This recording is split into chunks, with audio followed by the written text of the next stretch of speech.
क्योंकि हमको तो बाहर बाहर का ही संभालना है। तो आप लोग अपने पूजा पाठ मंदिर के और चौकों वौकों की व्यवस्था देखो, हम लोगों को ये अवसर दो ताकि हम लोग अपना करें। और उनको खुशी होती, प्रसन्नता होती। आचार्य जो भी बात बताते मद्य मधु मांस आदि त्याग के, शराब आदि त्याग के, तो वो लोग स्वीकार भी करते, सरलता से स्वीकार कर लेते। ऐसा फर्क गांव गांव में देखा गया है, उपलब्धियां हैं। और हम सबका सौभाग्य है कि अपने गुरुवर के निमित्त से ऐसे कार्य सहज होते हैं। अजैन बंधुओं में तो क्या बताएं, एक से एक हैं और जो आचार्य को अपना गुरु जैसा ही मानते हैं। चौरसिया परिवार में गोपाल चौरसिया, रवि चौरसिया आदि का परिवार बहुत निकट से आचार्य को जानता है। उनके पिता सुंदरलाल जी के समय से ही सभी लोग आचार्य के नाम को जानते हैं।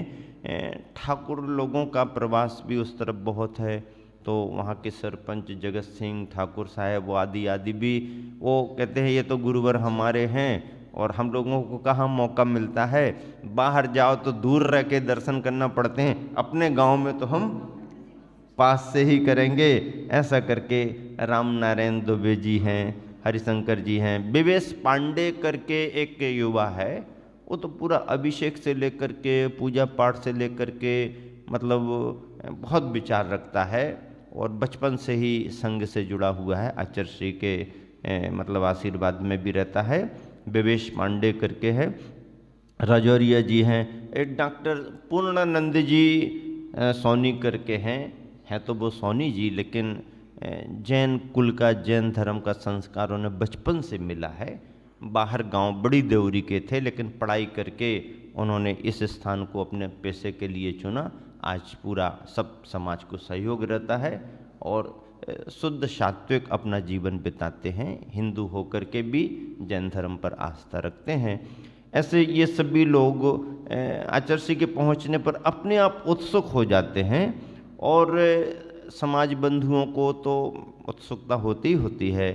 और जिस समय आचार्य ने प्रवेश किया जैन समाज के घरों में, राजा राम जी हैं, अजित कुमार जी हैं, इनकी संयोजना में सभी लोग आगे बढ़ते हैं। ये एक तरह से गृहस्थ जीवन के परिवारीजनों में प्रमुख हैं।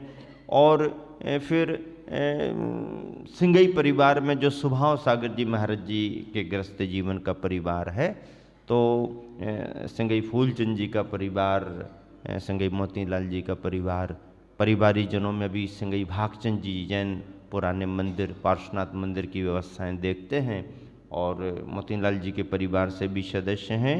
और परिवारी जन राजा राम जी, अजित कुमार जी के बड़े में सभी जन, एक शीतल चंद जी जैन करके हैं, बड़े चाचा जी थे, तो वो अभी सागर में अपने बच्चों के साथ रहते। सागर में बच्चे व्यापार धंधा पानी सर्विस करते हैं। वहाँ यूसी जैन करके वो प्रारंभ से ही सर्विस में निकले, तो खुरई में अभी आचार्य विराजमान हैं, खुरई में उनका चौका चल रहा है, वहाँ पर हैं। महेंद्र कुमार जी सागर में रहते हैं और स्वयं सुरेंद्र कुमार जी बिलासपुर में सर्विस करते हैं। ये लोग तो सभी अपने तरीके से आते जाते धर्म लाभ लेते रहते हैं। आसपास से भी सभी लोग, और गांव में भी जैन बंधुओं में ज्ञानचंद जी का परिवार है, मुन्ना लाल जी का परिवार है, कमल कुमार जी का परिवार है, कोमल चंद, केवल चंद जी, सतभैया आदि परिवार हैं। ये सभी परिवारी जन आचार्य के पहुँचने पर बहुत अच्छा धर्म लाभ लेते हैं। आर्यिका संघ भी पहुँचते हैं तो भी धर्म लाभ लेते हैं। और आचार्य श्री एक तरह से पूरे परिवारी जनों को बहुत अच्छे से जानते हैं और गांव में सभी को मार्गदर्शन देते हैं। समाज ने मिलकर के एक संत भवन भी तैयार कर लिया। पहले ऐसा प्रवास के लिए, संघ के लिए कुछ ऐसा अलग से स्थान नहीं था। स्कूल वगैरह में, पुत्रीशाला में या मिडिल स्कूल में रुकवाते थे, लेकिन समाज ने बढ़ चढ़ करके अपना योगदान दे करके और भी साधर्मी बंधुओं का सहयोग उन्हें प्राप्त हुआ है सभी तरफ से। तो उन्होंने एक अच्छा आचार्य विद्यासागर संत भवन भी तैयार कर लिया। लेकिन उस समय की स्थिति ये रही, जिस समय आचार्य पहुँचे तो कंप्लीट भी नहीं हुआ था। और सभी का भाव हुआ कि जब कंप्लीट होगा और उद्घाटन करेंगे तब आचार्य पता नहीं कहाँ रहेंगे, क्या रहेंगे। और आचार्य श्री का आगमन हो ही गया है तो अनकम्प्लीट में ही आचार्य श्री का प्रवास कराओ। तो इतनी व्यवस्थाएं तो हो चुकी थी कि आचार्य श्री विराजमान हो सकते हैं। तो बस संघ के लिए मंगल प्रवेश करा के मंदिर की वंदना करा के प्रवेश कराया और आचार्य श्री भी स्थान को देख करके प्रसन्न हुए। संघ ने प्रसन्नता व्यक्त की कि भाई जहाँ से महाव्रती और आरिकाएँ जिस गांव से तैयार हुई हैं निकली हैं वहाँ पर भी संघ को आने जाने के लिए भवन होना अच्छी बात मानी जाती है और संघों को अनुकूलता बनती है।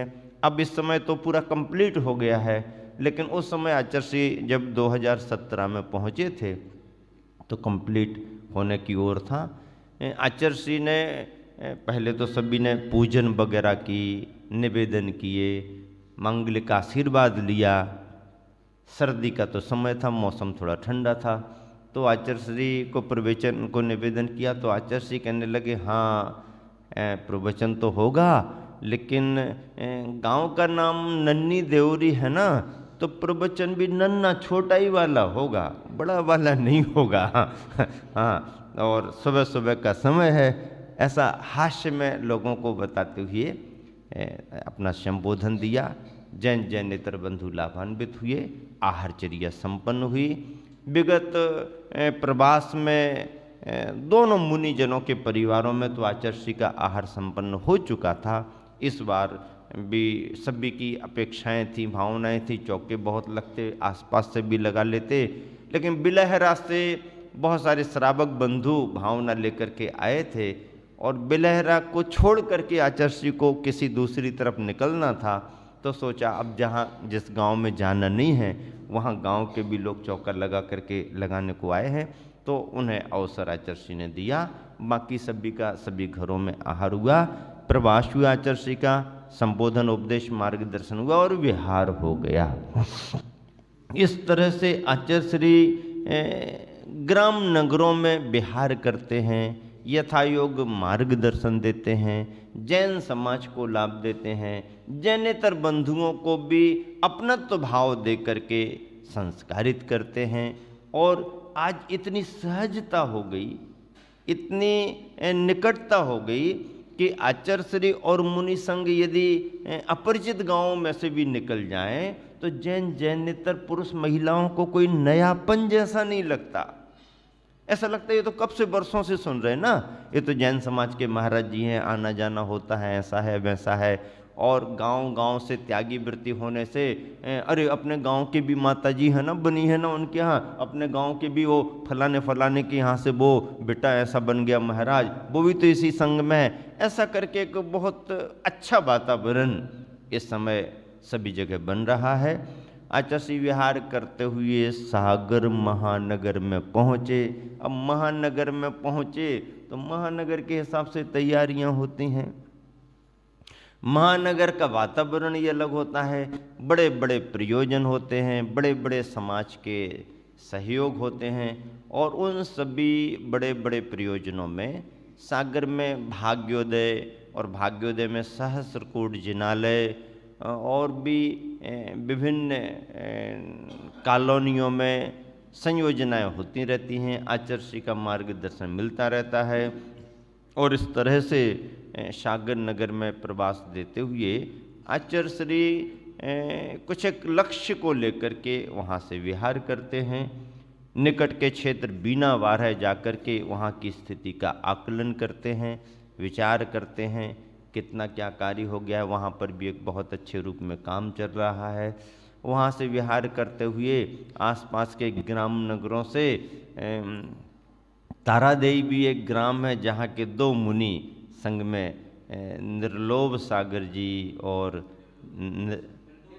निर्दोष सागर जी और निर्लोभ सागर जी बने हुए हैं। सुयोग ब्रह्मचारी थे, संस्कृतविद हैं, आज संघ में अच्छे से अध्ययन कर रहे हैं। तारादेवी होकर के, पाटन होकर के, जबलपुर के किनारे किनारे और जबलपुर में थोड़ा सा लाभ दे करके मंडला की ओर बढ़े। और मंडला में लोगों ने सोचा कि अब रुकेंगे, ये होगा वो होगा, और गर्मी का समय आ गया था, आने वाला था। विहार करते करते करते करते जंगलों से होकर के, खतरनाक जंगलों से होकर के, जिन जंगलों में से कभी कोई मुनि संग निकले ही नहीं, ऐसे बालाघाट के जंगलों में से निकल करके और छत्तीसगढ़ की सीमा में प्रवेश कर गए। मध्य प्रदेश छूट गया। और कहाँ पहुंच जाते हैं आचार्य श्री ग्रीष्म काल में? छत्तीसगढ़ में जाते ही सबसे प्रिय स्थान क्षेत्र के रूप में आचार्य श्री को लगता है, हाँ, चंद्रगिरी की पहाड़ी, डोंगरगढ़ स्थान। ग्रीष्म काल में पहुंच गए।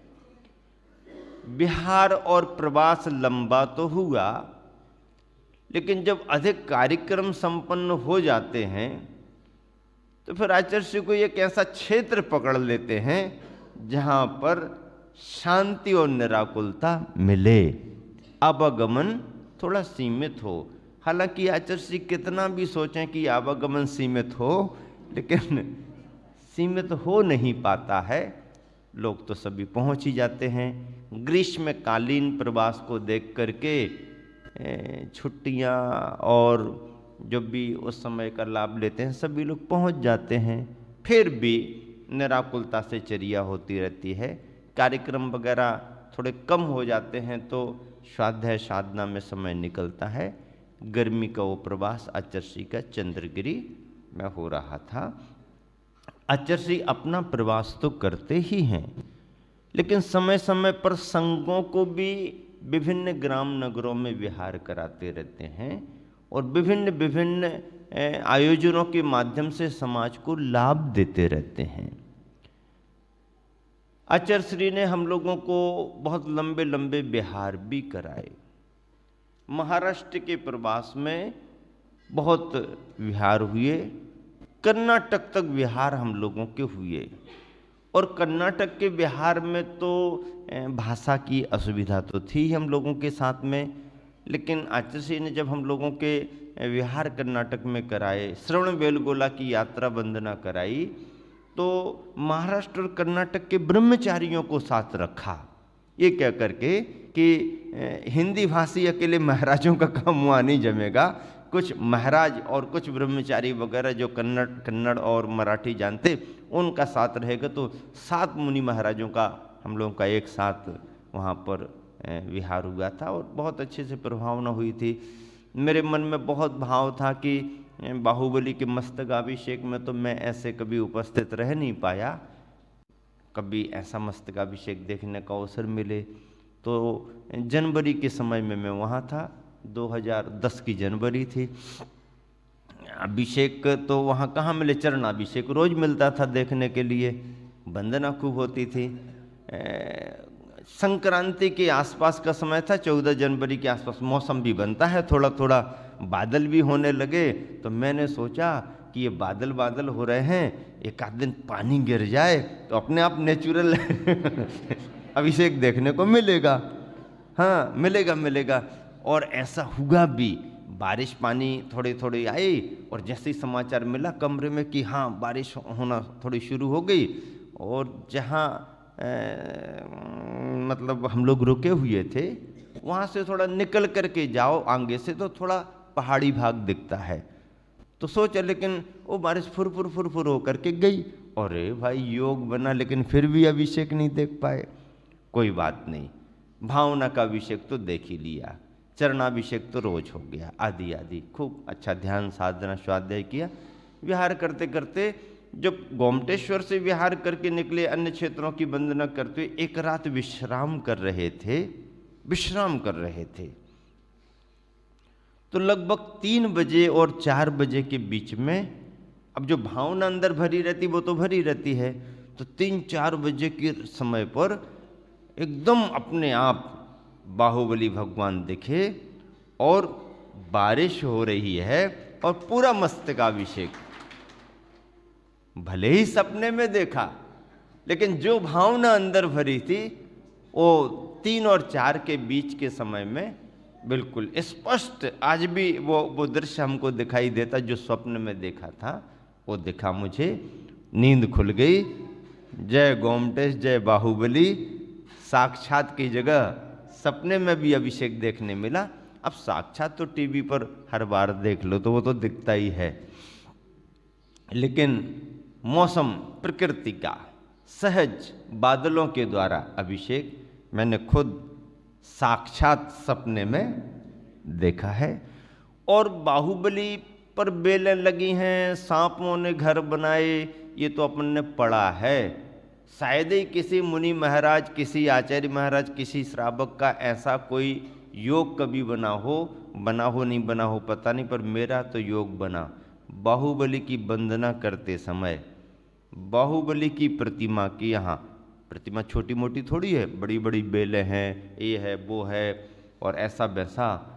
जिस समय वंदना में कर रहा था, वंदनाएं खूब की, डेली करता था वंदना, दोनों पहाड़ियों की वंदना करता था। सुबह इस तरफ जाता था, शाम को छोटी पहाड़ी पर जाता था। लगभग हम लोग 15 दिन रहे, खूब आनंद से वंदनाएं की। तो एक दिन जब बाहुबली भगवान की वंदना कर रहा था, एक छोटा सा सांप बाहुबली की प्रतिमा के आसपास कहाँ से आया, और वो ऐसे सरंध्र के अंदर से ऐसा छिपा बैठा था। आराम से बैठा होगा, वंदना करते करते अंदर जाके पास से चरण छूने का भाव, थोड़ी देर खड़े होने का भाव हुआ, और जो मैं अंदर गया तो वो छोटा सा सांप निकल करके ऐसा ऐसा आगे बढ़ रहा था। मैंने कहा ये साक्षात बाहुबली का जो अपन पढ़ते हैं ना, सर्पादिक ने बिल बनाए थे, बेलें लगी थी। अब वो कब लगी, इतिहास की बात तो अपन ने देखी नहीं, देखी भी होगी किसी पर्याय में तो याद नहीं, लेकिन जो जो है घटित हुआ है वो अपन को देखने को मिला। और वो सहज रूप से, छोटा ही था, ऐसा करके ऐसा ऐसा निकल करके चला गया। और मैंने कहा कि सर्पादिक से घिरे हुए हैं और बेल लताएं, मृदम बेल लताएं आदि आदि। तो ये दृश्य भी यदि प्रतिमा के साथ अपन को देखने को मिले तो भी एक अविस्मरणीय पल होते हैं, क्षण होते हैं। इस तरीके से यात्राएं कराते हैं आचार्य श्री। महाराष्ट्र में भी कई क्षेत्रों की यात्राएं आचार्य श्री ने कराई, सभी जगह प्रवास हुए, चतुर्मास भी हुए। जालना चातुर्मास 2012 का हुआ था। उसके बाद में एलोरा एक क्षेत्र है औरंगाबाद के पास में, एलोरा गुरुकुल खुला हुआ है। शमंतभद्र महाराज के आशीर्वाद से गुरुकुल वहाँ पर खुला हुआ है। आर्यनंदी महाराज जी का योगदान उस गुरुकुल को भी बहुत था। तो उस गुरुकुल की वंदना करने को गए, मंदिर की वंदना की। पहाड़ पर पार्श्वनाथ भगवान की प्रतिमा है, पुरातत्व विभाग के अंतर्गत है।